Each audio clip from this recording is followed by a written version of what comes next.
Teruslah bertumbuh agar tidak jatuh. Saudara, pernahkah saudara melihat tanaman yang tampaknya layu karena tidak dirawat? Sayang sekali, bukan? Padahal tanaman itu punya potensi menjadi besar, indah, dan berguna.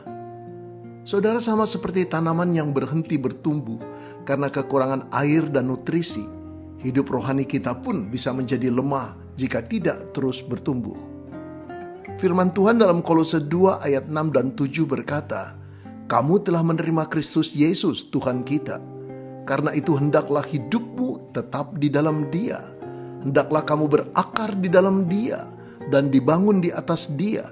Hendaklah kamu bertambah teguh dalam iman yang telah diajarkan kepadamu, dan hendaklah hatimu melimpah dengan syukur." Saudara, ayat ini mengingatkan kita bahwa setelah kita menerima Kristus sebagai juru selamat kita dan menjadi manusia baru, kita harus terus-menerus bertumbuh dalam iman dan pengenalan akan Dia. Sebuah pohon yang akarnya dangkal tentu mudah tumbang.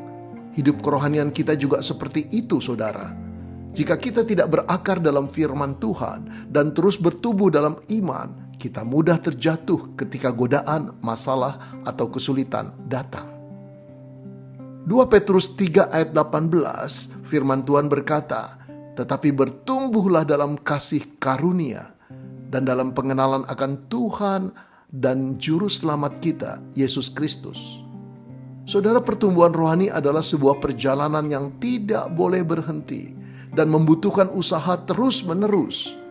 Teruslah memiliki kerinduan untuk mengenal Yesus Kristus, Juru Selamat yang sangat-sangat mengasihi kita. Teruslah takjub pada kemuliaannya. Ketakjuban kita pada dirinya membuat kita semakin tidak terpesona pada keindahan duniawi. Apa yang harus kita perbuat untuk kita dapat bertumbuh?